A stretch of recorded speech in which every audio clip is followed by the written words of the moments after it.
Quero convidar o nosso irmão Jorge Luiz para orar, abrindo o nosso dia, e em seguida passar a palavra para o pastor Flávio Exaleto.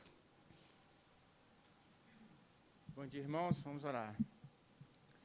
Pai querido, que bom podermos ter tido essa noite gostosa para o nosso descanso e já estarmos aqui, nesta manhã, prontos para sermos instruídos pela Tua palavra, sermos enriquecidos por ela e preparados neste campo que o Senhor tem colocado no nosso coração.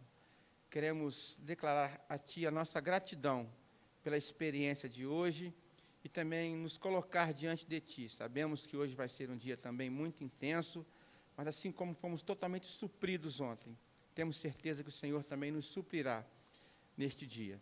Abençoe cada irmão que estará aqui à frente, transmitindo aquilo que já tem no coração, aquilo que foi dado pelo Senhor mesmo. Abençoe a todos nós, pensamos de uma maneira especial naqueles que ainda estão a caminho.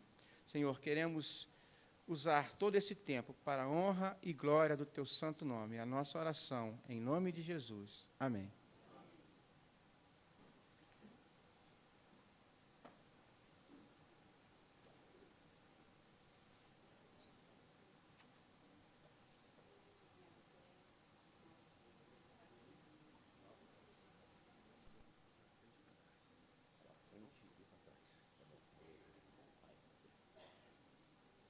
Obrigado, Denis.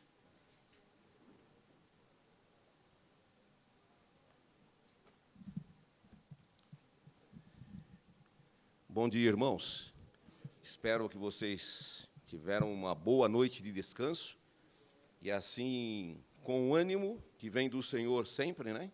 Estarmos dispostos a caminharmos mais um dia, e um dia de estudos da Palavra de Deus, e principalmente em áreas que nós precisamos aprender a vencer, dominar essas situações. A palestra de hoje de manhã, ela tem a ver com medo e preocupação. Ontem você ficou deprimido, hoje você vai ficar com medo e preocupação. Oi? Irado também, no final, né? Ficou com depressão, depois irado, e agora você vai ficar com medo e preocupação. Tá certo? Mas que bom, né? Que é para um bom fim, saber como vencer o medo e a preocupação e como também ajudar aquelas pessoas que estão envolvidas com esse tipo de problema. Eu gostaria de começar essa ilustração, essa palestra, com uma ilustração. Vamos supor que você estivesse aqui na Avenida, não sei se é Avenida ou Rua da Consolação, é Rua? É Rua, né? Na Rua da Consolação, e você estivesse atrás de 3 pessoas, obrigado, irmão. Okay. Atrás de 3 pessoas, né, que você estivesse observando. Mas naquele cruzamento onde você está para atravessar, num determinado momento, 2 carros se chocam e um deles começa a pegar fogo, e você repara que dentro daquele carro tem uma pessoa que, sofrendo pela batida, ele não consegue sair do local acidentado. Aí você observa o seguinte, que as 3 pessoas que estão na sua frente, uma delas, logo que percebe o carro pegando fogo, ela sai correndo. A outra, ela fica ali estática, fica congelada por causa do problema. E uma terceira pessoa, ela sai correndo e vai lá ajudar a pessoa que está ainda amarrada no meio do carro pegando fogo, e ele tenta salvar a pessoa das chamas. Agora, o que você nota que existe de comum nessas 3 pessoas? Ou de diferente nessas 3 pessoas? Uma corre, a outra fica congelada, e a outra sai correndo e vai ajudar. Você vai se deparar com o seguinte: as 3 ficaram preocupadas e com medo. Certo? Mas as 3 reagiram de maneiras diferentes. Certo? Então, o que isso revela para nós? Revela que o medo e a preocupação não é algo que vem de fora, é algo que está o quê? Dentro dos nossos corações, dentro das nossas vidas. Porque, por isso você viu, primeiro, ele saiu correndo. O segundo, ele ficou ali, congelado por causa do acidente. Ok.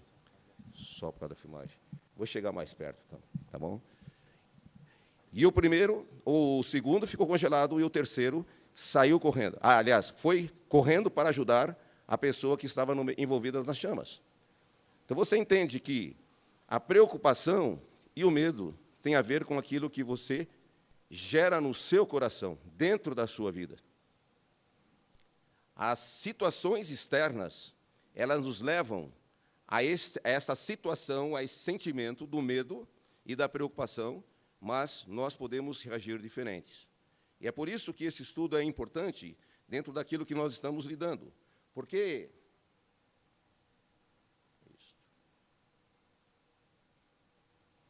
você não está conversando comigo, ok?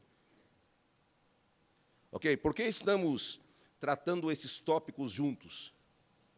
Pelo fato que nós, sempre quando estamos envolvidos com preocupação, nós também podemos ter medo. E o medo nada mais é do que uma preocupação com algo que nós não estamos sabendo administrar. A tendência da parte de muitos de nós é ver a preocupação e o medo como pecados aceitáveis, ou, pelo menos, algo, no melhor das hipóteses, pode ser gerenciado. Deixe-me fazer aqui uma pergunta para os irmãos, tá bom? Quantos aqui ficaram preocupados nestes últimos 15 dias? Levante o braço. Uau, todo mundo. Estou vendo alguns aqui que não ficaram preocupados. Ou estão dormindo ainda, né? Agora, deixe-me fazer uma outra pergunta para os irmãos. Quantos aqui adulteraram nesses últimos 15 dias? Ok? Então, vai comigo para Mateus capítulo 5. Para Mateus capítulo 5. Versículo 27.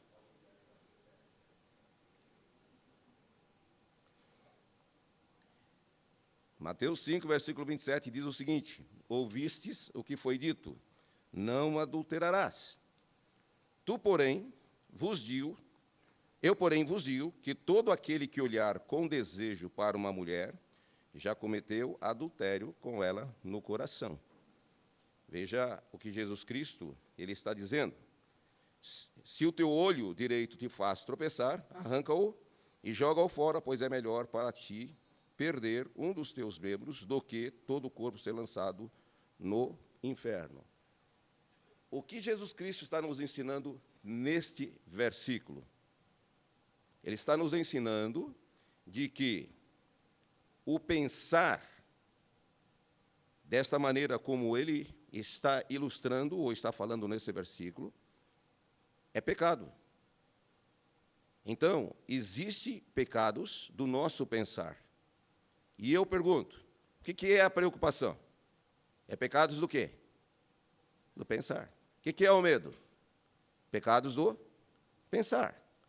Então, é por esse motivo que nós administramos a questão da preocupação e do medo pelo fato que nós achamos que não é tão errado assim, ou, muitas vezes, não estamos preocupados com esse tipo de problema, porque achamos que não temos que justificar o nosso pecado da maneira como nós encontramos outros pecados que estamos tratando a cada momento em nossas vidas. Compreenda, então, as definições de Deus. Preocupação, literalmente, significa uma mente dividida. Esse daqui não está... Eu vou colocar já tudo de uma vez. Essa palavra no grego vem da palavra merimnal, que é a combinação de duas palavras que vem de merizo, para o verbo merizo, e nous, mente. Então, quer dizer, merizo significa dividir, e mente e nous significa mente. Então, nas nossas Bíblias, geralmente são traduzidos pelo termo preocupação, ansioso, ansiedade ou cuidado. Quando você fala estou ansioso, nada mais do que você está falando estou preocupado. Quando eu falo estou apreensivo com alguma coisa, com cuidado com alguma coisa, então você está dizendo eu estou preocupado. Muitas vezes nós achamos que, pelo fato de não estarmos trabalhando palavras diferentes, como ansiedade, dá a impressão que a ansiedade é muito maior que preocupação. Mas na palavra de Deus, essas palavras são traduzidas da mesma forma. Ok? 2 versículos aí que aparecem para nós estarmos refletindo. Proibida, repetidas vezes na palavra de Deus. Por esses versículos nós estamos vendo Jesus falando: por isso vos digo, não andeis ansiosos. Jesus disse: não andeis preocupados. Mateus 6, 34 diz: portanto, não vos inquieteis com o dia de amanhã. Cada dia nós estamos envolvidos com preocupações e muitas dessas preocupações, elas são pecaminosas. Filipenses capítulo 4, 6, talvez seja um dos versículos mais... Ok. Filipenses capítulo 4, versículo 6, seja um dos versículos mais usados por nós, todavia, talvez menos praticado. A ordem é a seguinte: não andeis ansiosos de coisa alguma. Ele fala: em tudo, porém, sejam conhecidas diante de Deus as vossas petições, pela oração, pela súplica e com ações de graças. Então, somos ordenados a não nos preocuparmos ou ficarmos ansiosos. A segunda palavra que nós encontramos é a palavra medo. Tá? Aliás, eu pulei um ponto aqui. Okay. Preocupação é uma ansiedade demasiada sobre o futuro e coisas que impedem uma pessoa de cumprir responsabilidades bíblicas no presente. Então, quando estamos ansiosos por alguma coisa, nós estamos administrando no presente algo que nós não podemos controlar, principalmente quando a nossa preocupação é pelo dia de amanhã. E quando nós trabalhamos com pessoas que lidam com esse problema, com certeza que nós temos que fazê-los se despojar da ansiedade ou da preocupação, e eles têm que se revestir de algo. Não existe mudança de comportamento, não existe mudança de pensamento, se não houver essa dinâmica, ou seja, o despojamento pelo revestimento. E Paulo nos ensina isso em Efésios capítulo 4, versículos de 22 a 24. E depois ele traz a seguir uma série de ensinos em que nós somos ensinados como despojar por se revestir de alguma coisa. Não podemos tirar hábitos escravizadores das nossas vidas por parar de fazê-los, porque esses hábitos apenas estão ainda em nós, só não estão operantes, aguardando apenas um momento exato para entrar em ação novamente. A preocupação é a mesma coisa. Nesse versículo de Filipenses 4, 6, o apóstolo fala o seguinte, que você não deve andar ansioso, ou seja, do que você tem que se despojar, mas logo a seguir, ele mostra do que eu tenho que me revestir. E ele fala, quando você está ansioso, ore. Então, para tirar a ansiedade, você tem que orar. Mas não é uma oração qualquer. É uma oração muito especial. É uma oração que envolve ações de graças. Então, muitas vezes as pessoas, elas querem tirar a preocupação, elas até oram, mas só que elas não estão orando corretamente. Então, esse versículo nos ensina o seguinte, você quer tirar a preocupação da sua vida? Ore corretamente. Mas que oração? De ações de graças. O que você faz em ações de graças? Você agradece. E como que você pode resolver a situação da preocupação? Com certeza que o versículo 7 diz que quando você faz isso, a paz de Deus guarda a sua mente. Mas não para aí. Ele vai para o versículo 8. No versículo 8 ele vai dizer tudo que é verdadeiro, tudo o que é justo. Não é justo, não tem antes ainda. Tudo que é respeitável, ok. Depois, tudo que é puro, tudo que é amável, tudo que é justo, e assim por diante. Então, este versículo, ele serve de um filtro para que nós possamos passar a nossa preocupação por ele. Então, quando eu estou orando a Deus, e falando: Senhor, eu não entendo, eu sei que eu estou preocupado, sei que não devo estar preocupado, eu agradeço ao Senhor pela situação a qual eu estou envolvido, mas eu quero pensar o que é verdadeiro nessa situação. Vamos supor, você tem uma pessoa muito doente, e você sabe que o caso dela é complicado, e você começa a preocupar-se pela vida dela. Agora, o que é verdadeiro nessa situação? Eu não posso fazer nada. Ninguém pode fazer nada. Os médicos podem tentar fazer o que eles sabem pela medicina, mas não garante que ela será curada. Então, eu tenho que subir no nível acima disto. A minha gratidão não é tirar a pessoa do problema. A minha gratidão tem que ser em deixar que Deus faça a vontade dele naquela situação. E confiar de que Deus está no controle. Eu falo isso, irmão, porque em 2012 a minha esposa foi envolvida com um tumor no cérebro de grandes proporções.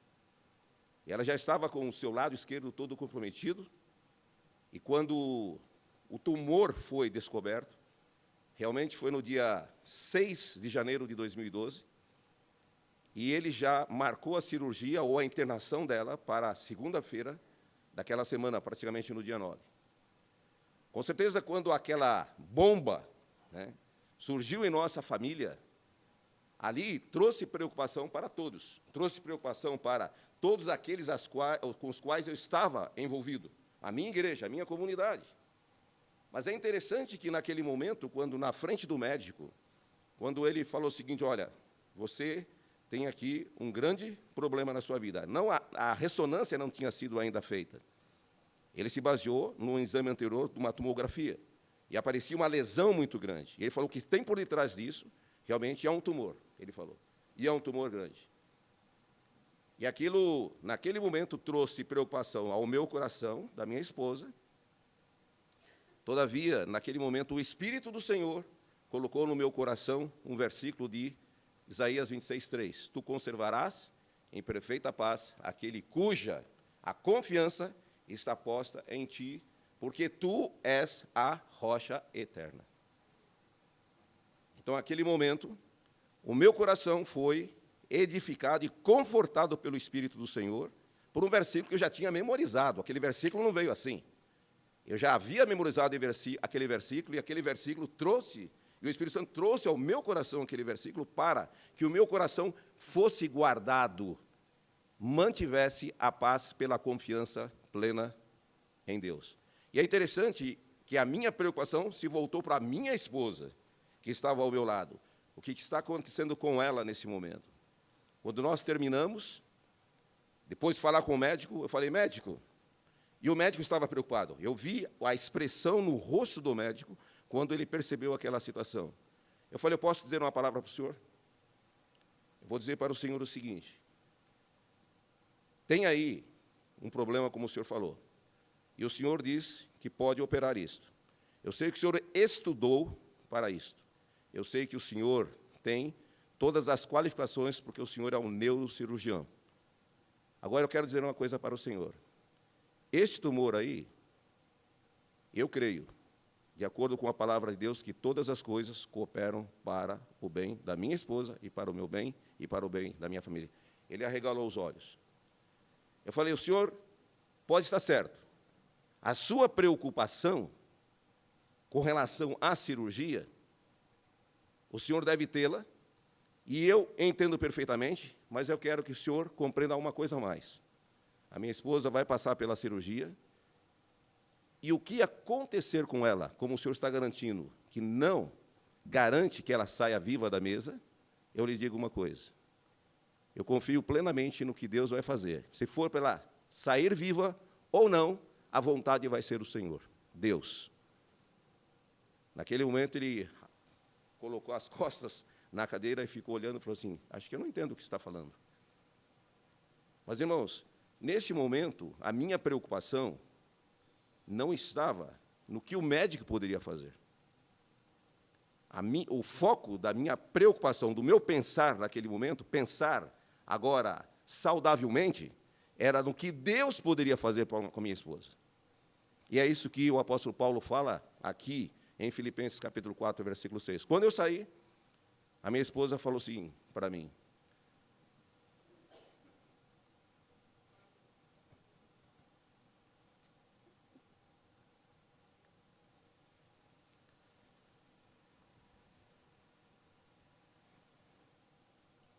desculpe, eu não sei o que Deus falou com você,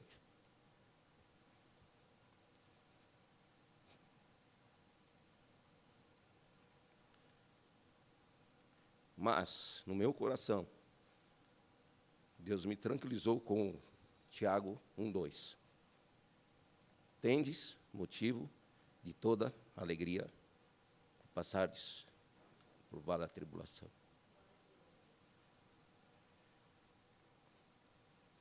Eu preocupado com ela, e ela descansando no Senhor. Só para os irmãos saberem disso, né? Ela passou pela cirurgia, o tumor foi extraído, e ela não teve nenhuma sequela, graças a Deus. E eu louvo ao Senhor porque permite que nós passemos por preocupação, para que, ao passar por elas, nós saiamos mais dependentes de Deus. O medo, como nós vemos aí também, é uma outra palavra. Eu acho que esse daqui não está me ajudando hoje não, viu, Denis? Ok, chegou, né? É um foco poderoso e muitas vezes habitual num perigo percebido ou perda que impede de amar a Deus e os outros de forma correta. Deus nos dá a oportunidade justamente para podermos ter medo.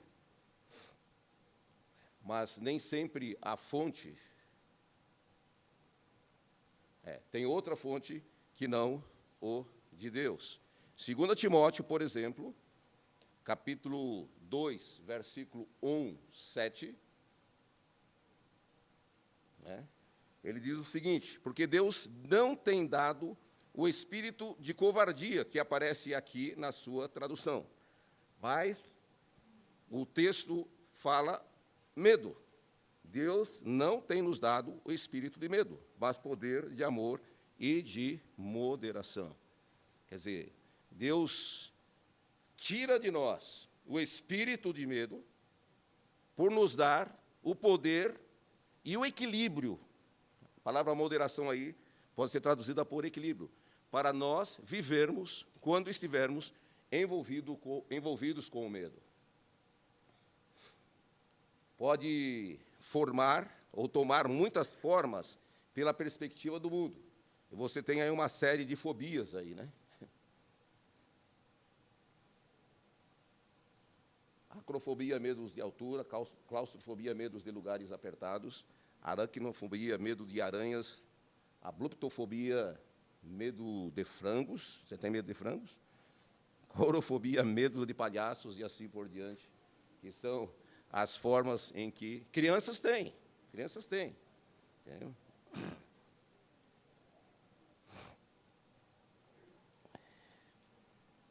Esses termos também podem encontrar-se agrupados nos seguintes temas: temor do homem. E os irmãos têm uma série de versículos, e pela necessidade do tempo que nós temos, eu não vou ler todos, mas Provérbios 22, 25 fala: quem teme ao homem arma ciladas, mas o que confia no Senhor está seguro. Você tem outro texto em João capítulo 12, versículo 43, Contudo, muitos dentre os próprios... Deixa eu ver aqui. Eu sou como o pastor Gavin, eu não enxergo direito lá, tem que enxergar aqui, Então, isso mostra que tanto ele como eu, mas ele está na minha frente na questão da velhice. Eu estou caminhando, estou seguindo atrás dele.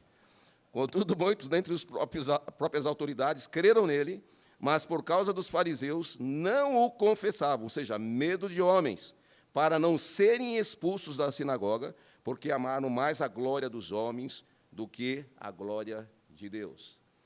Medo de perder coisas temporais, como nós encontramos em Lucas capítulo 12, versículos 4 e 5, que fala: digo-vos, pois, amigos meus, não temais os que matam o corpo, e depois disso nada mais podem fazer.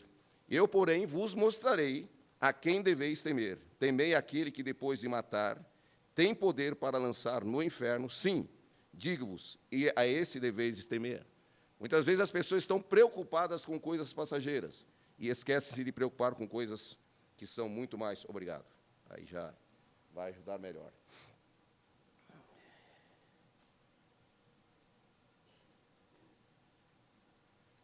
Ok? Também um outro tema em que pode ser enquadrado o medo é justamente o medo de circunstâncias que não podem mudar. Como, por exemplo, de Provérbios 3, 25, não temas o pavor repentino, nem a arremetida dos perversos quando ele vier. Como nós podemos controlar situações como essas? Você que mora em São Paulo, você sabe como nós estamos, em qualquer momento, ou a qualquer instante, sermos acometidos por esses pavores repentinos. Está parado no cruzamento, alguém chega do seu ao lado do seu carro, o que você pensa de imediato? Não é? Então, nós somos levados por isso, coisas que nós não podemos controlar essas situações. Gênesis capítulo 4, versículo 14, eis que hoje me lanças da face da terra e da tua presença, hei de esconder-me, serei fugitivo errante pela terra, quem comigo se encontrar me matará. Medo de ser morto por causa do seu pecado que ele havia cometido.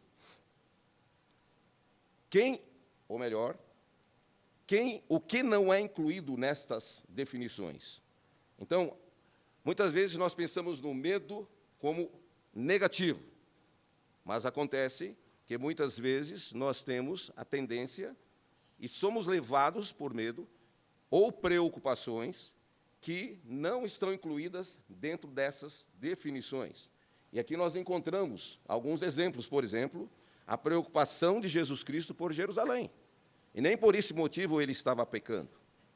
Então, nós encontramos, em segundo lugar, que nós podemos ter preocupações a respeito do futuro, quando nós reconhecemos que estamos fazendo um planejamento pela perspectiva do Deus soberano e não por causa da nossa preocupação. Quando você faz a sua agenda, seja ela para o ano ou para um bloco menor, semanal, ou um bloco um pouco maior, mensal, com certeza que você está demonstrando uma preocupação. Mas só que você não está dizendo para a sua agenda que o que você está considerando e planejando ali tem que acontecer e a sua preocupação passa a estar envolvida com o que vai acontecer. A agenda faz parte do nosso planejar. O próprio livro de Provérbios diz que o homem tem que fazer planos, mas ele entende que a direção soberana vem do Senhor. Vários são os versículos que você tem aí, e eu não vou ler todos esses aí, eu vou permitir que depois você os leia em casa. 16:9 diz, o coração do homem traça o seu caminho, mas o Senhor lhe dirige os passos. Outro tema que nós podemos entender é a respeito do temor de Deus.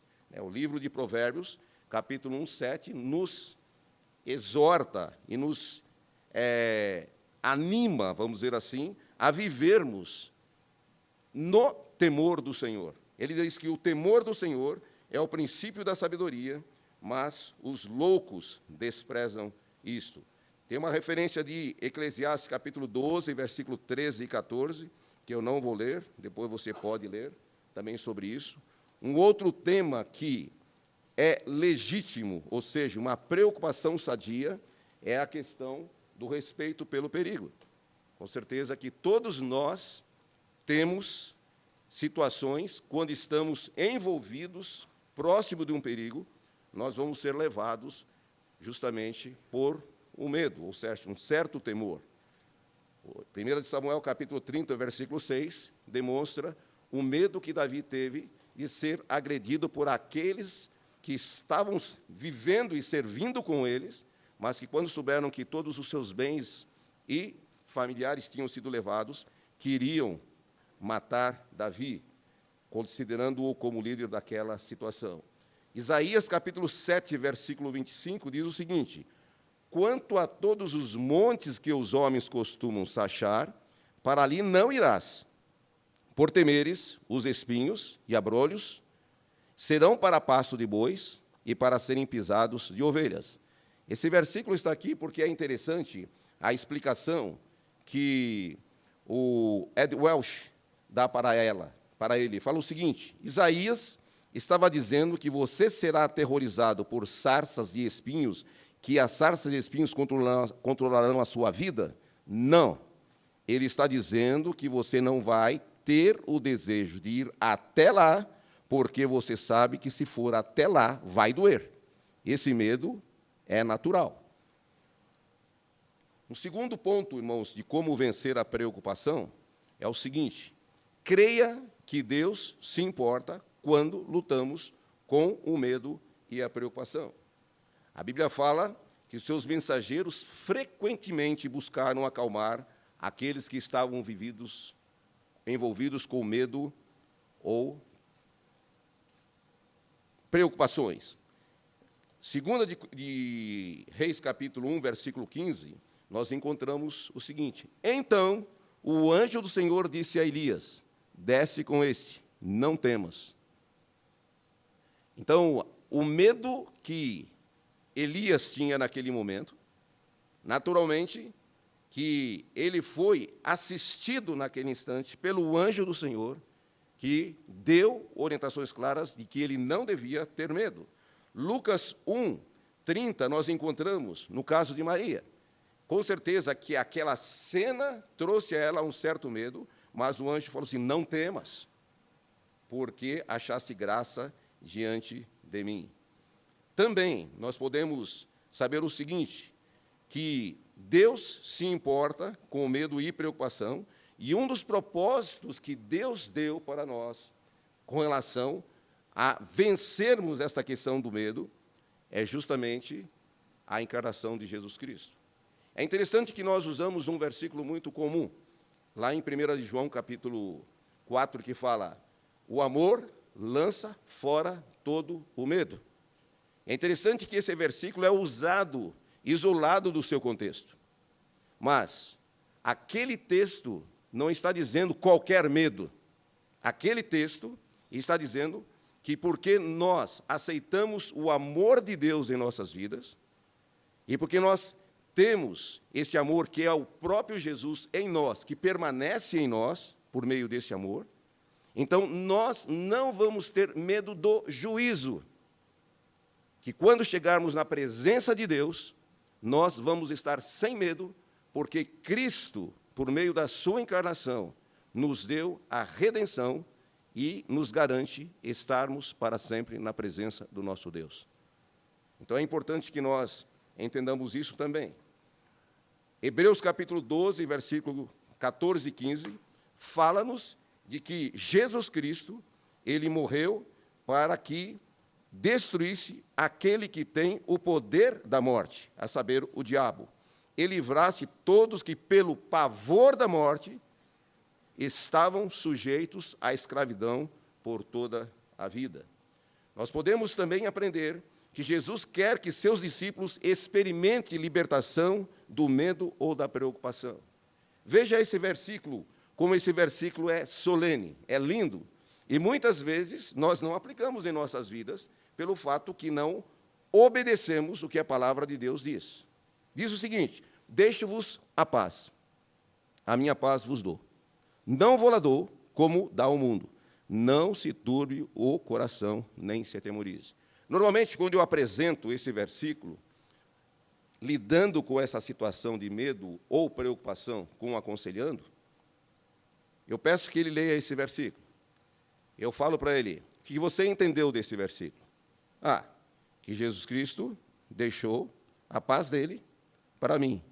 Eu falei: como que você pode viver esta paz? Ele fala: vivendo. Eu falei: será que não tem algo mais no versículo que faz com que você seja determinado em não temer? Ele olha o versículo, ele pensa, ele volta de novo no versículo, E ele diz a mesma coisa. E muitas vezes é isso que escapa também aos nossos olhares, irmãos, quando estamos lendo a palavra de Deus.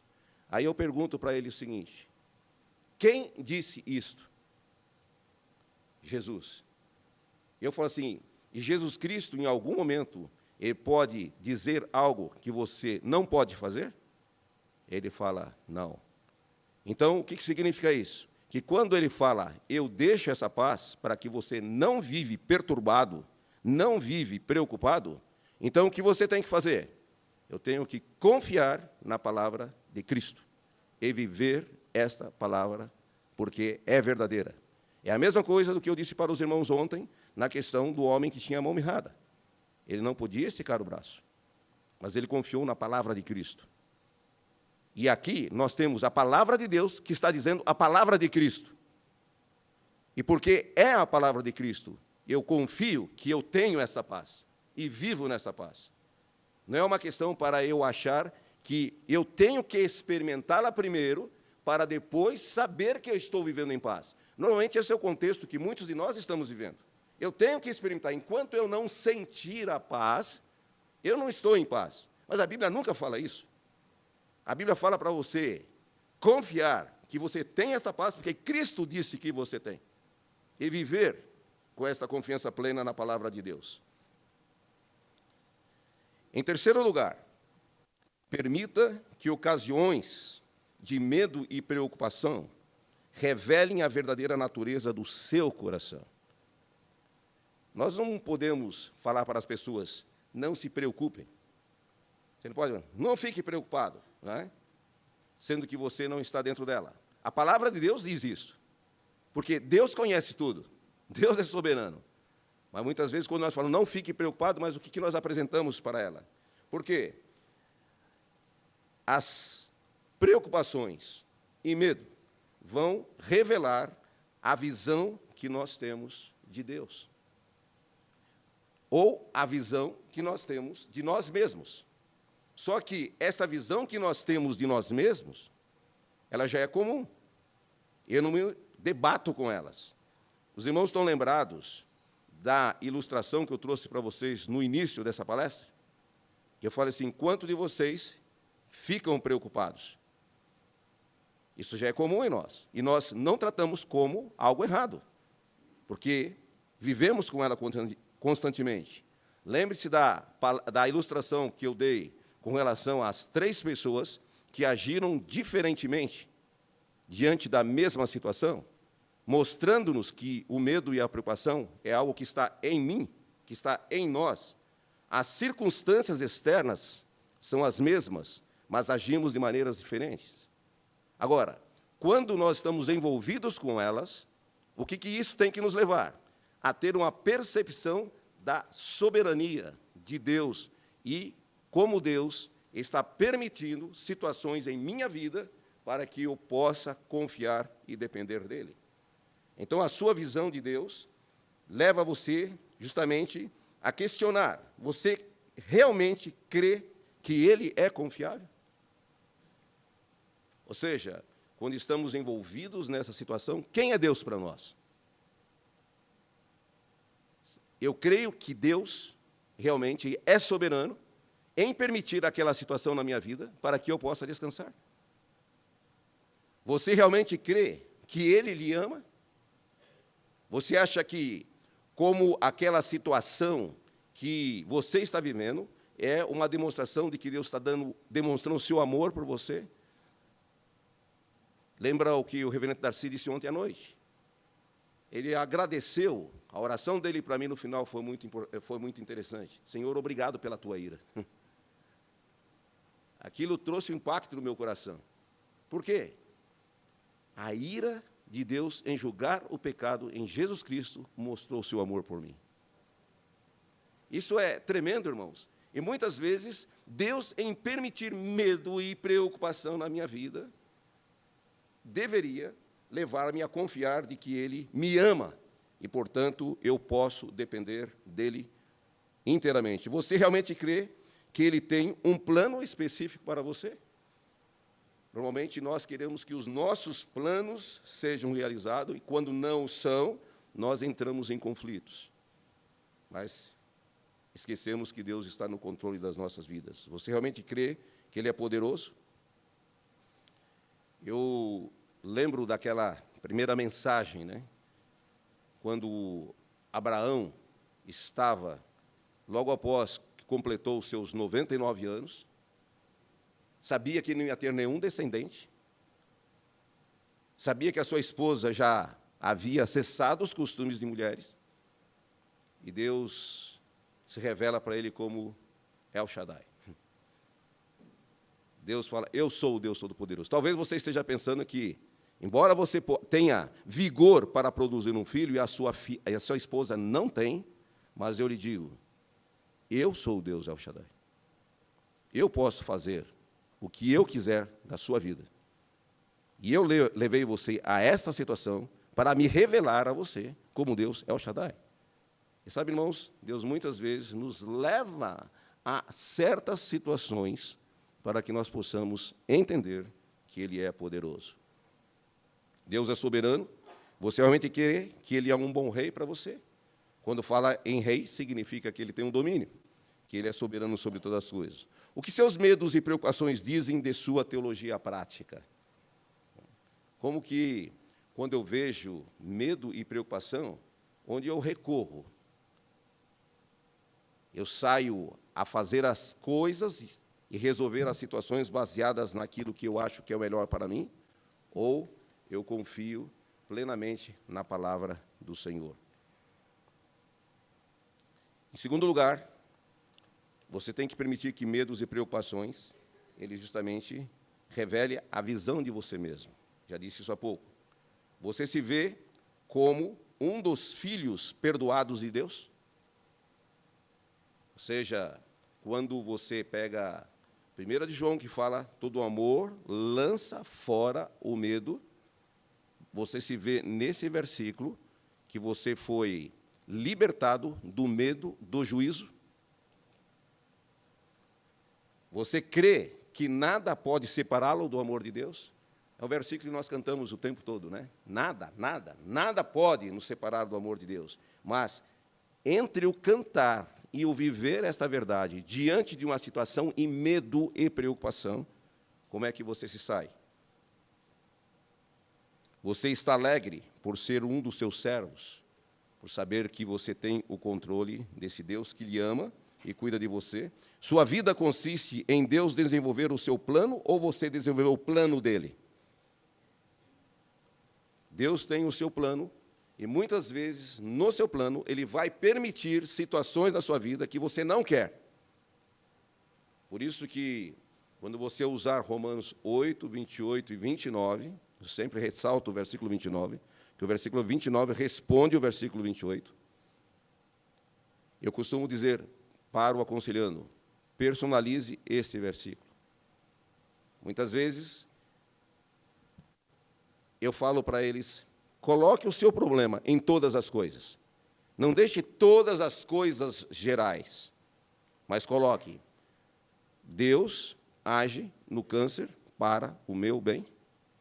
Deus age no tumor para o meu bem. Deus age nessa situação para o meu bem. Tá certo, irmãos, que a gente está tratando aqui essa situação específica, mas tem situações que nós causamos. E Deus está agindo naquela situação para que eu me reconcilie com Ele, para que eu volte para Ele, para que eu corrija as minhas falhas e as minhas faltas. Também, Ele permite situações em minha vida que eu não procurei por elas, não esperava por elas, mas Ele está permitindo aquilo na minha vida para lidar. Pastor Gavin disse ontem, e eu estava falando com ele hoje, pela manhã, quando cheguei, que eu fiquei muito impactado ontem, né, com a sua mensagem, seu estudo sobre depressão, abordando pela visão de Elias. E ele falou, eu tive que aprender com ele. Agora, o que é importante, irmãos, é o seguinte, ninguém quer ficar deprimido. Ninguém. Ninguém quer ficar ansioso. Mas ficamos. Agora, o que isto vai fazer em nossas vidas? Ou eu vou ficar focado em mim mesmo, preso nas minhas aflições, ou eu vou olhar para Deus e ter uma visão majestosa e grandiosa de Deus. É quando nós enxergamos Deus na sua majestade e glória, em que as situações das nossas preocupações se tornam menores. Você está disposto a suportar as tribulações, se este é o meio que Deus deseja usar para conformar a imagem de seu Filho e assim glorificar a si mesmo? O que o seu medo e preocupação dizem a respeito da sua visão de si mesmo? Um outro ponto que nós temos que ver é justamente a visão que você tem das outras pessoas. Então, permita que essas situações provoquem em você uma visão de Deus, uma visão de si mesmo e uma visão de outras pessoas. O que você teme que as pessoas façam com você ou para você, quando se trata do medo? O que você teme que as pessoas não façam para você, com ou para você? O que o seu medo e preocupação dizem a respeito da sua visão de outras pessoas? O escritor de Hebreus, ou de Provérbios, estava ciente dos grandes problemas que vêm de viver desta maneira. Ele escreveu o que aí está. Quem teme o homem, arma ciladas, mas o que confia no Senhor está seguro. Provérbios 29, 25. Concernente à frase, quem teme ao homem, arma ciladas, pense por um momento sobre armar uma cilada para um animal. Você coloca a isca, prepara a armadilha e depois espera. Mais cedo ou mais tarde, se a isca é interessante o suficiente, a armadilha será acionada. É assim que o temor do homem. É assim com o temor do homem. A palavra cilada significa alçapão, gancho ou uma armadilha. Pense nisso desta forma. A isca é algo que você adora, um lanche gostoso chamado de as opiniões dos outros. Uma vez que você desenvolveu um amor por esse prato, quando você sente o cheirinho de um elogio vindo em sua direção, ou você sente uma fome por um elogio, é somente uma questão de tempo até que você fique preso pelos seus próprios desejos e você se encontra pecando de alguma forma. A Elise Fitzpatrick escreveu isso daí. Em quarto lugar, irmãos, tome passos para superar a preocupação do medo e a preocupação. Praticamente aqui vem alguns conselhos para que você possa desenvolver justamente o aconselhamento às pessoas. Primeiro, distinga entre interesse, medo apropriado, preocupação pecaminosa e medo. Então, precisamos distinguir o que é. A minha preocupação é comigo, que vai acontecer comigo, ou é algo que eu vou pensar nos outros? Certa mãe, ela tinha medo de pontes. E os seus filhos tinham que atravessar as pontes todos os dias para ir à escola. Só que ela morava justamente do lado do rio. E ela pegava os seus filhos, todos os dias, conduzia até a cabeceira da ponte, eles atravessavam a ponte, depois ela acompanhava os seus filhos até que entrava na escola que estava do outro lado da ponte, bem à frente da sua casa. Via quando seus filhos entravam, e ela entrava para casa e descansava. Até um dia que ela ouviu muitos barulhos. E ela saiu e ela viu que a escola estava pegando fogo. O que essa mãe fez? Atravessou a ponte. Porque o seu amor pelos filhos era justamente maior do que a preocupação consigo mesmo. Então, a preocupação sadia faz com que você haja em favor e em benefício dos outros. Cuidadosamente, distinga ou analise os sentimentos, pensamentos, desejos, palavras e ações que se encaixem debaixo dessas categorias e comece a analisá-lo à luz de Deus. E aqui eu vou só dizer para você. Você tem aí, depois você segue quando for aconselhar os outros. Confesse e se arrependa de qualquer ou todos os hábitos e descrenças, dúvidas ou idolatria. Reconheça a natureza temporária de muitos dos nossos medos e preocupações. São recomendações para você passar ao seu aconselhado. Reflita na fidelidade de Deus em prover para toda a sua criação. Ele provê tudo o que você precisa. Ele fala que nós não devemos ficar ansiosos nem pelo comer, nem pelo vestir, mas ele fala, trabalhe, tá bom? Tem muitas pessoas que falam, mas eu não preciso ficar preocupado com comer e vestir, mas trabalhe. Regozije-se na identidade de Cristo. Tá? Aprenda a se aproximar do seu Salvador, compreensivo para encontrar graça e ajuda. Reconheça a natureza desperdiçadora do medo e da preocupação. Muitas vezes estamos tão preocupados com aquela situação que nós perdemos o tempo de desenvolver uma vida com Deus. Desenvolva uma vida de oração fiel, que envolva gratidão por tudo que Deus já providenciou. Aí tem os versículos para você, né?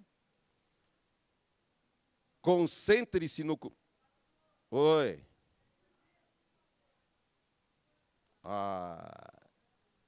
Trazer a apostila preenchidas para vocês, viu? Vai ser melhor, viu? Aprenda a se aproximar do seu Salvador, né? Pegaram? Ok. Pegaram o H? Ok. Estamos terminando. O I pegaram? O I é desenvolva. Concentre-se no cumprimento das responsabilidades de hoje no poder de Cristo. Pratique o amor de Deus e aos outros, em vez de concentrar naquilo que você pode perder. E, finalmente, vença o medo e a preocupação. Só deixe-me pedir perdão para os irmãos, porque eu planejei mal, não foi a irmã Eleni, por favor, tá? Porque essas palestras eu dou em 1h30, entendeu? Na nossa conferência. Então, quer dizer, eu planejei mal. Então, os irmãos me perdoem pela correria. Não foi erro dela, foi erro meu, viu? Que Deus abençoe, a irmã Eleni.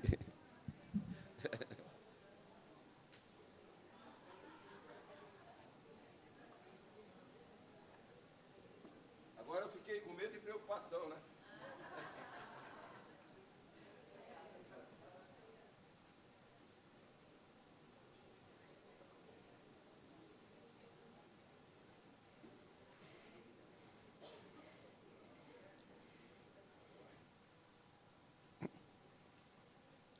Segundo Coríntios e o primeiro capítulo.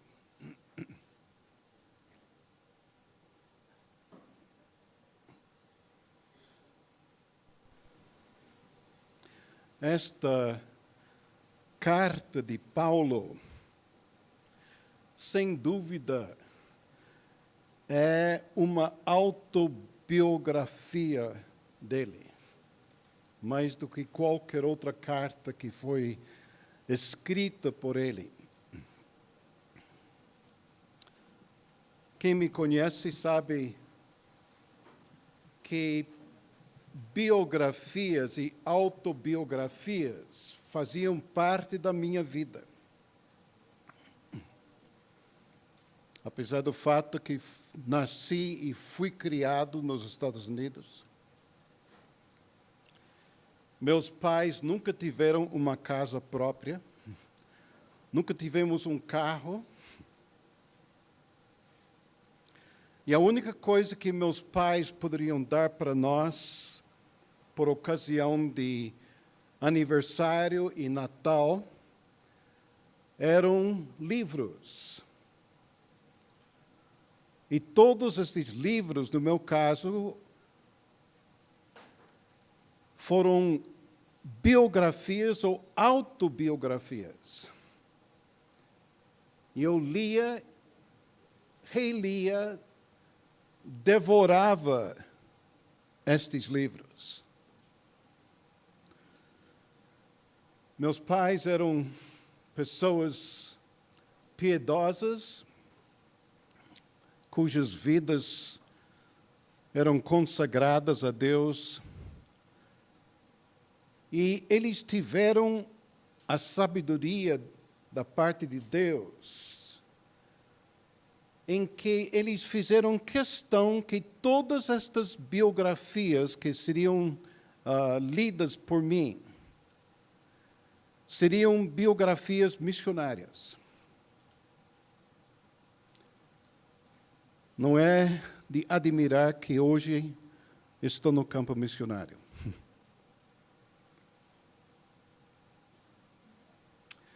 O último livro que eu li nesse sentido foi justamente durante meus estudos em seminário, me preparando para vir para o campo.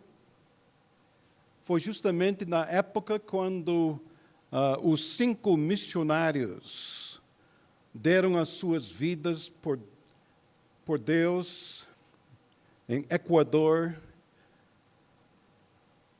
numa tentativa de alcançar o povo Auca. E a viúva de Jim Elliot escreveu uma biografia a respeito de seu marido.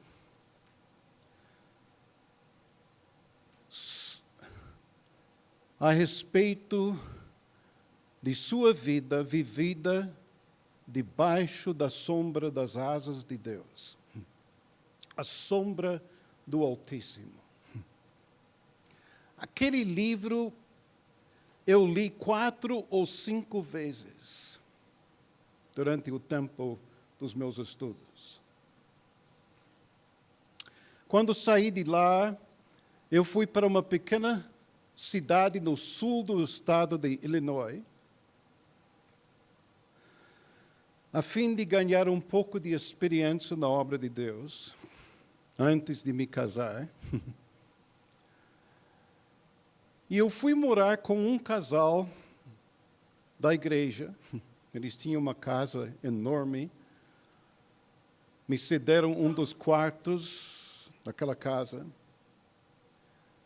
E depois que eu já me acostumei com o local e com os trabalhos ali, eu resolvi ler este livro de novo.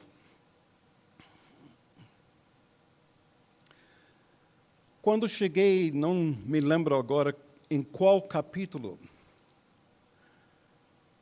mas uma coisa que eu não tinha visto antes, eu vi naquele dia. Porque um dos capítulos tinha o título da cidade onde eu estava morando. Eu desci a escada rapidinha, eu falei com tia, chamava ela de tia Marjorie, você conhecia Jim Elliot? Ela disse, claro. Você acha que está no quarto de quem? Na cama de quem? Aquilo me deixou arrepiado. Aquilo mexeu profundamente comigo. E é por causa disto que eu tenho um profundo amor por biografias. E especialmente biografias missionárias. E aqui nós temos uma delas. A autobiografia do apóstolo Paulo. Se eu pudesse dizer alguma coisa sobre este livro, para mim parece ser a constituição da vida e do ministério de Paulo. Um livro caracterizado por sofrimentos por onde ele passou. E o que temos no primeiro capítulo é o que a gente poderia chamar o preâmbulo da Constituição. E neste preâmbulo, ele não está lamentando a situação por onde ele tem passado em sua vida. Ele aproveita deste momento para glorificar o seu Deus. E é isto que chama a minha atenção a respeito desse trecho. Alguém diz, se você está caçando um coelho ferido, você só precisa seguir os rastros de sangue na neve branquíssima no chão, até encontrar o lugar onde ele finalmente cai morto. E o livro de 2 Coríntios é uma descrição disto na vida do apóstolo Paulo. Mas eu quero olhar para este trecho esta manhã, começando no versículo 3, diz assim: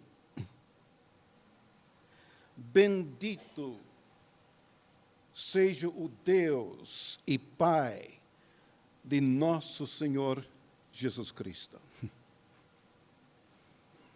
É assim que ele começa um livro em que ele descreve as dificuldades por onde ele passou em sua vida. Ele não está focando nestes sofrimentos.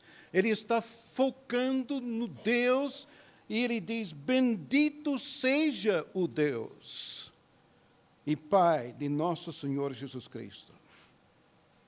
E note bem como ele descreve Deus. Ele diz: o Pai de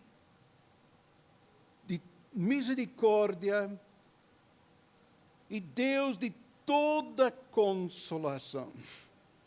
Como eu gosto desta palavra toda. Ontem eu perguntei a você onde você lança mão quando você está passando por dificuldades em sua vida. Porque onde você lança mão é onde está o seu recurso funcional. Não teórico, mas funcional.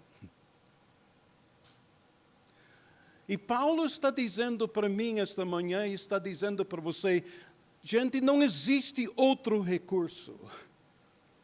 Ele é o Deus de toda consolação. Você não precisa olhar em nenhuma outra direção. Ele é o Deus de toda consolação.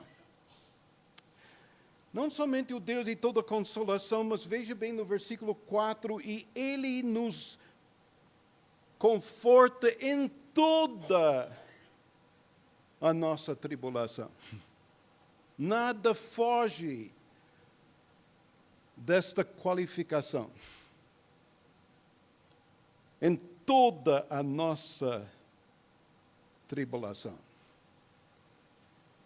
E você pode ler este trecho, ele está enfatizando este Deus, ele está enfatizando o conforto que vem de Deus, ele está focando na consolação que vem de Deus. Mas há uma razão por que ele está fazendo isto. E neste trecho, em 3 ocasiões, ele mostra o propósito que existe por trás deste Deus de toda consolação. Ele diz no versículo 4, e é Ele que nos conforta em toda a nossa tribulação para... Uma palavra que indica propósito aqui. Para nós podermos. Ele é o Deus de toda consolação, é Ele que nos conforta em toda a nossa tribulação, para podermos consolar os que estiverem em qualquer angústia. Não diz que você tem que ter passado pela mesma experiência por onde passou a pessoa que você está procurando consolar. Ele diz, só de você ter experimentado esta consolação, este conforto de Deus, você está preparado para consolar os que estiverem em qualquer angústia.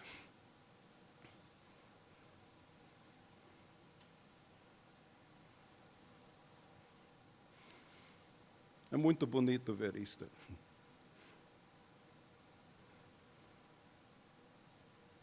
Porque a palavra consolar aqui vem de uma palavra que significa alguém que vem ao lado de você. Que vive este drama com você.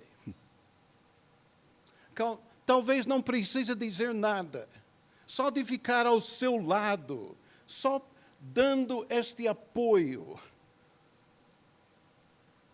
A sua presença é marcante em nossas vidas. Marcante. Quando o Senhor Jesus deu o seu último discurso para seus discípulos, antes de ir para a cruz, em João 13, 14, 15, 16, 17. Ele falou a respeito do Espírito de Deus que iria vir. E ele chamou este Espírito de Deus como o outro Consolador. Existem duas palavras para outro, mas a palavra que o Senhor disse para seus discípulos, ele não é um consolador diferente, ele é o mesmo tipo de consolador. O que você tem encontrado em mim como fonte de consolação, vocês vão encontrar no Espírito de Deus que habita em você. É o mesmo Consolador, o mesmo consolo. E como é gratificante experimentar a presença de Deus em momentos quando você passa por grandes dificuldades em sua vida. Só de saber que Ele está por perto. Eu não preciso vê-lo, não preciso ouvir a sua voz, a não ser por intermédio das Escrituras, mas eu quero ter esta convicção de que Ele está ao meu lado. E como o Jairo falou ontem, nós temos uma responsabilidade de desenvolver este tipo de relacionamento com as pessoas que estão ao nosso redor. Nós estamos aqui para ficar ao lado das pessoas.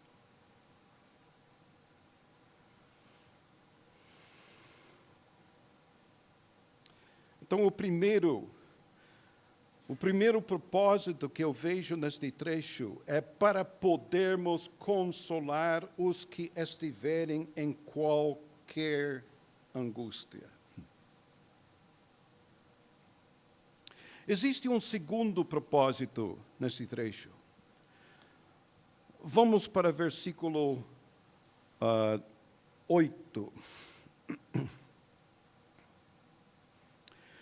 Porque não queremos, irmãos, que ignoreis a natureza da tribulação que nos sobreveio na Ásia, porquanto foi acima das nossas forças, a ponto de desesperarmos até da própria vida. Parece uma contradição aquilo que ele mesmo ensinou em 1 Coríntios 10 e versículo 13. Onde nunca seremos testados ou provados além das nossas forças. Mas agora ele está olhando de um ponto de vista humano e ele percebe, gente, é muito mais do que eu imaginava. E ele está cheirando a morte bem perto dele. Ele pensa que agora este é o momento que ele vai partir precipitadamente para a presença de Deus. Versículo 9, contudo, já em nós mesmos tivemos a sentença de morte para quê? Mais uma vez, esta frase que existe para mostrar que existe um propósito aqui. Ele diz, tivemos a sentença de morte para que nos confiemos, que não confiemos em nós mesmos, e sim no Deus. E que tipo de Deus? O Deus que ressuscita os mortos.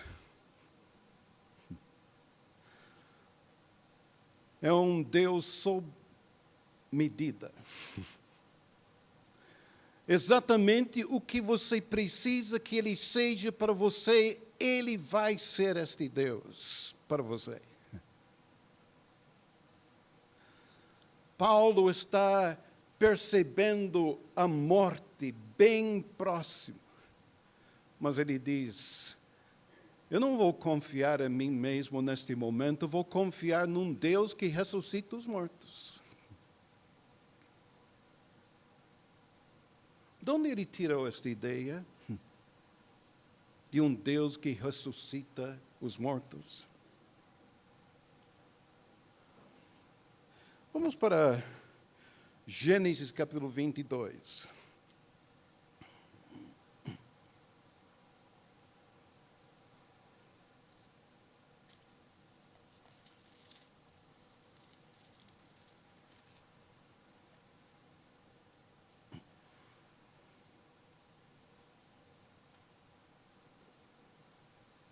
Gênesis 22.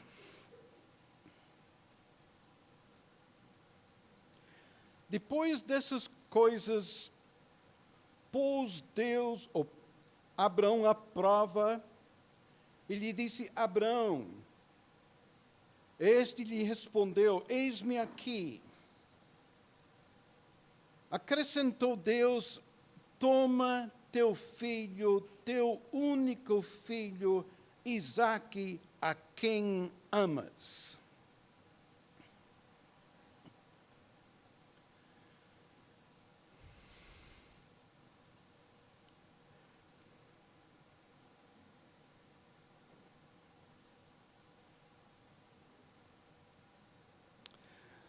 Eu estou vivendo a sua história também. Porque 4 anos atrás eu perdi o filho que eu amava.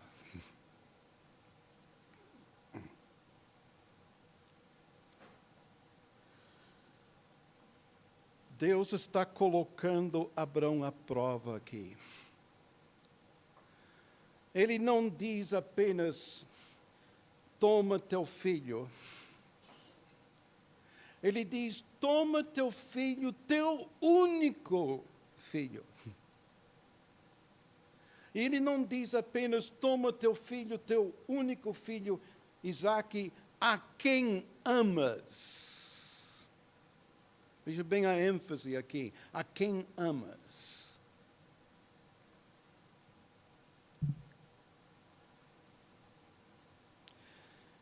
Eu já vi um pai, já na sua velhice, ganhar mais um filho, e este filho ele carregava por tudo quanto era canto. Ele tinha o maior orgulho, ele já tinha 5 filhos, mas este filho era especial. E ele fez questão de você conhecer este seu filho. Eu posso imaginar Abraão na sua velhice, quando, humanamente falando, não havia nenhuma possibilidade, nem da parte dele, nem da parte dela, de ter um filho. E Deus intervém. E este filho traz uma profunda alegria para este lar. E Deus diz: eu quero este filho. Eu quero este filho. Eu creio que quando diz, pois Deus colocou Abraão à prova, a prova era esta: tudo bem, Abraão, eu sei que você ama este filho, mas eu quero saber uma coisa do seu íntimo. Você me ama mais do que você ama este filho?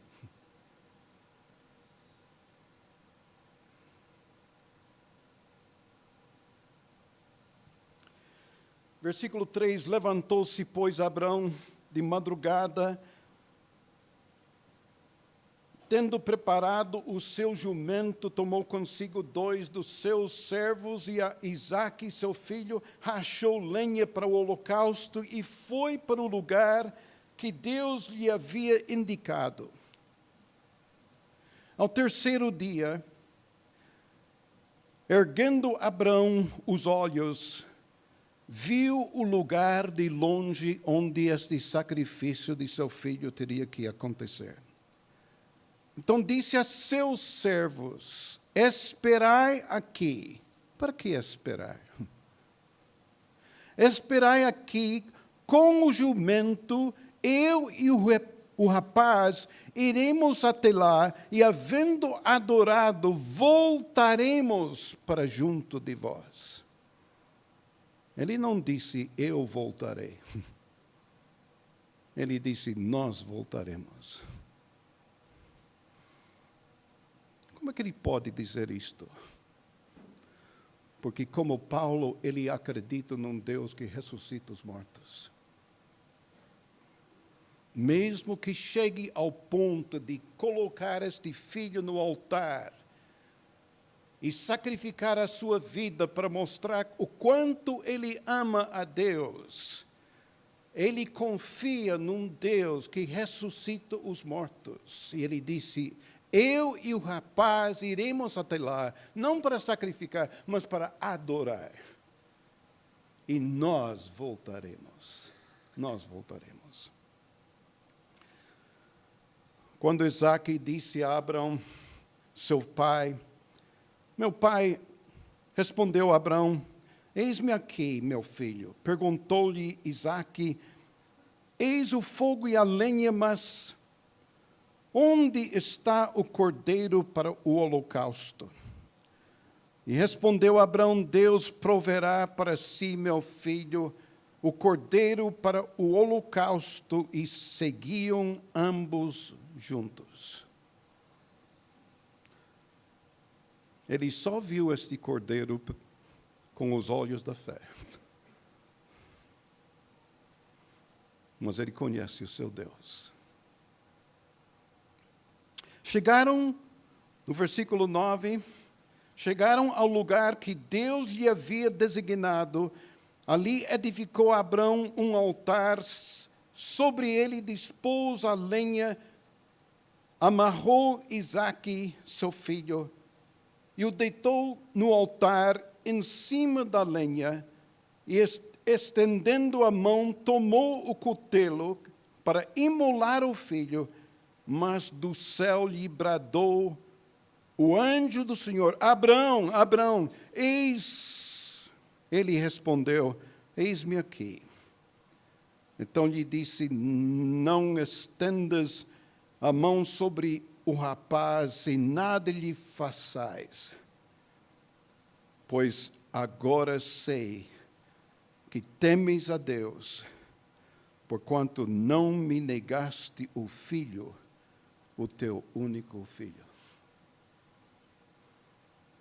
Por que Deus interveio nesta hora? Porque Ele sabe que Abrão ama muito mais a Deus do que ele ama este filho.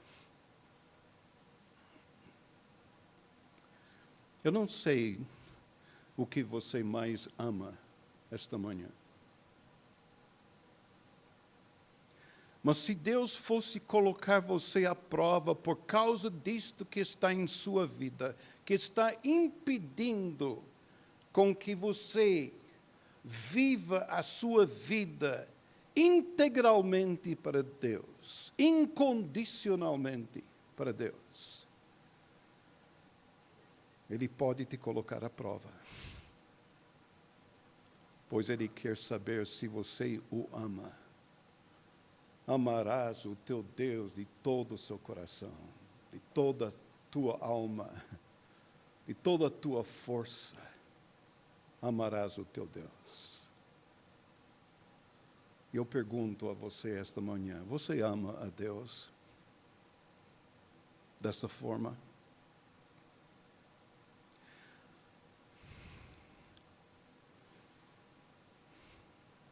Eu confesso que passei por uma experiência no norte do Brasil.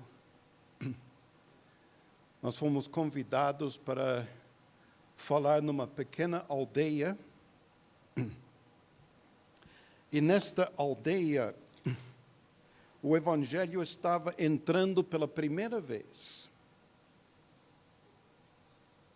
Atravessamos o rio numa pequena embarcação e ficamos numa ilha onde havia um grupo de crentes. Eles oraram por nós para que Deus nos desse força, nos desse coragem de ir à frente.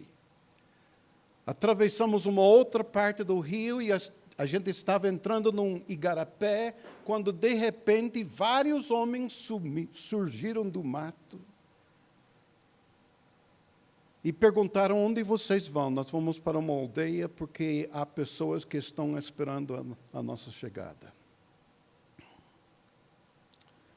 Eles disseram: hoje você não entra aqui, não.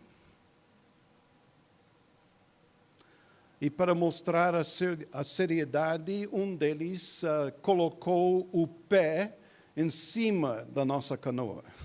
Hoje você não entra aqui. Falei: mas nós temos um compromisso, as pessoas estão nos aguardando. Com isto, os homens começaram a tirar as camisas. E a gente esperava algo pior acontecer. Eles simplesmente bloquearam por completo a entrada do igarapé naquele dia. A gente foi obrigado a voltar. Quando a gente chegou de volta na ilha, uma das crentes perguntou a mim: o que aconteceu? Eu contei a história. Ela tinha uma semana de conversão e ela disse para mim: você tem receio de dar a sua vida por Cristo Jesus?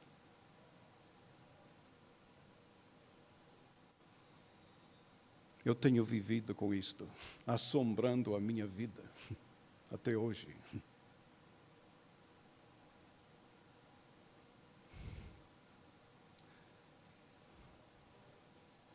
Paulo está experimentando a possibilidade de perder a sua vida. Mas ele disse: eu não vou confiar em mim mesmo, vou confiar em Deus, e um Deus que ressuscita os mortos. Este é o Deus que eu amo. Este é o Deus que eu quero para a minha vida. Este é o Deus em quem eu tenho plena convicção: se entregar a minha vida aos cuidados dEle, Ele vai cuidar de mim. Ele vai ser este Deus sob encomenda, exatamente o que eu preciso que Ele seja para mim, é isto que Ele vai ser.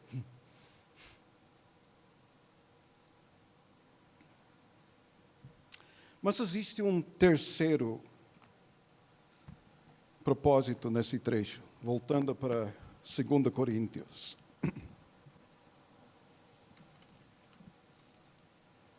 E o terceiro propósito está no versículo 11.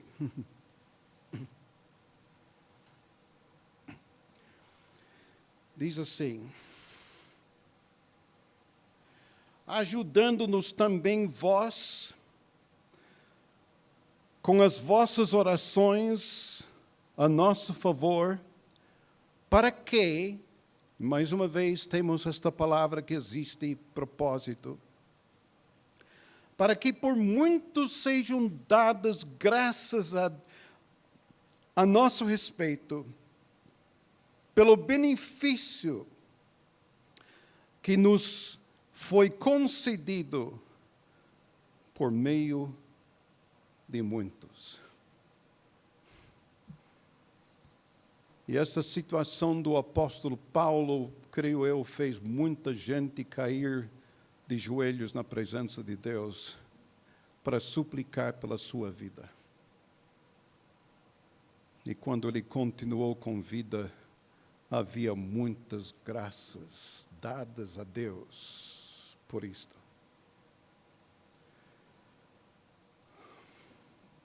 Essa semana passada, eu estava meditando num salmo, Salmo 56.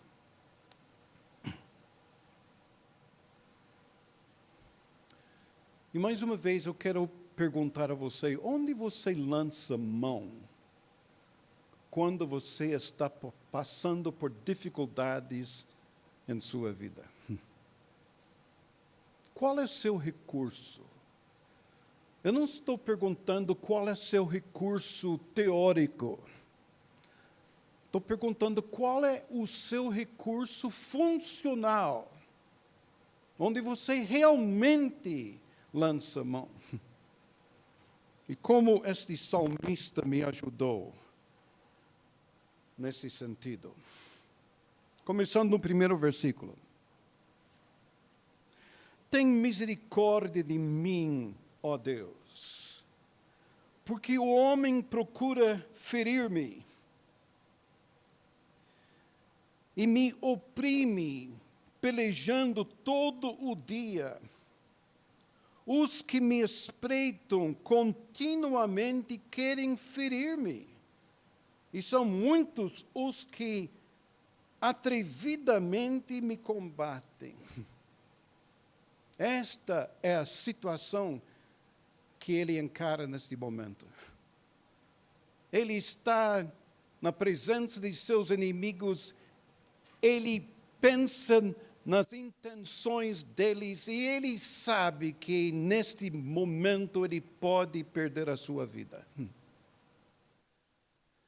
E ele menciona no princípio de versículo 3 o medo que ele experimenta neste momento. Ele diz: eis-me vindo o temor. É uma reação humana. Uma reação humana. Quando eu falei sobre aquela casa onde eu morei, na cidade de Esparta, no sul do estado de Illinois, ela tinha um filho adotivo de 2 anos. E ele aprontou até aquela manhã. Eu estava no meu quarto. Eu podia ouvir toda a conversa lá embaixo. E a mãe falou: você suba para seu quarto agora mesmo. E você sabe o que espera você. Ele subiu a escada.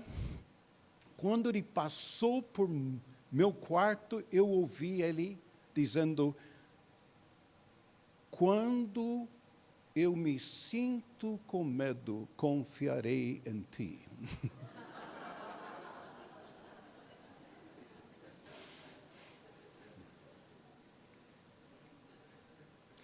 E você? Você tem mais do que 2 anos. Não é?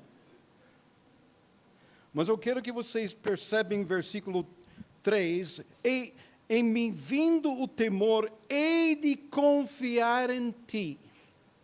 Será que esta é o seu recurso funcional quando você está sentindo medo? Hei de confiar em ti. E veja bem o que acontece agora. Em Deus cuja palavra, você crê realmente na suficiência das Escrituras? Crê? Em Deus cuja palavra eu exalto neste Deus, este Deus que é apresentado nas Escrituras. Neste Deus ponho a minha confiança e nada temerei. Você pode dizer isso? E olha, quando ele fala, nesse Deus ponho a minha confiança e nada temerei, ele diz: que me pode fazer um mortal? Se você olhasse nos primeiros 2 versículos, ele pinta o quadro de seus inimigos e ele está tremendo nas botas. Mas agora ele desvia a sua atenção de seus inimigos e ele está focando em Deus, e Deus das Escrituras começa a crescer diante de seus olhos. Ele olha para os seus inimigos agora e ele diz: quem me pode fazer um mortal? Faz-me lembrar quando Pedro e João foram colocados na prisão por terem pregado o nome de Cristo Jesus. E foram avisados: você nunca mais prega neste nome. Quando eles foram soltados da prisão, eles voltaram e, claro, encontraram os crentes orando por eles. Mas quando eles oraram, eles disseram assim: ó soberano Senhor. E eles disseram: isto parece a nós que estamos revivendo os dias de Salmo 2. Eles até citaram Salmo 2. E de repente, Pôncio Pilatos, Herodes, estes supostos gigantes diante de seus olhos, assumiram o seu devido lugar, e quem estava no foco dos olhos deles era Deus. Só soberano Senhor. Muito bonito ver isto. Agora, não passou. Ele diz no versículo 5: todo dia torcem as minhas palavras, os seus pensamentos são todos contra mim para o mal, ajuntam-se, escondem-se, espionam os meus passos, como aguardando a hora de mim darem cabo da vida. Mas ele disse: Deus, eu vou deixar este povo para o Senhor tratar. E ele diz no versículo 7: dá-lhes a retribuição segundo a tua iniquidade, segundo a sua iniquidade, derriba os povos, ó Deus, na tua ira. Agora, contraste os meus passos, Senhor. Quando sofri perseguições, recolhestes as minhas lágrimas no teu odre. Não estão elas inscritas no teu livro? Olha o interesse que ele tem a nós. Olha o cuidado que ele tem. Você olha para qualquer outro recurso em momentos assim? No dia em que eu te invocar, baterão em retirada. Os meus inimigos, bem sei isto, que Deus é por mim. Não faz você lembrar de Romanos capítulo 8? Se Deus é por mim, quem será contra mim? Em Deus cuja palavra, ele vem de novo. Em Deus cuja palavra eu louvo, no Senhor cuja palavra eu louvo, neste Deus, eu ponho a minha confiança e nada temerei. Que me pode fazer o homem? Os votos que eu fiz, eu os manterei, ó Deus. Render-te-ei ações de graças, pois da morte me livraste a alma, sim, livraste da queda os meus pés, para que eu ande na presença de Deus, na luz da vida. Que este salmo se torne meu esta manhã.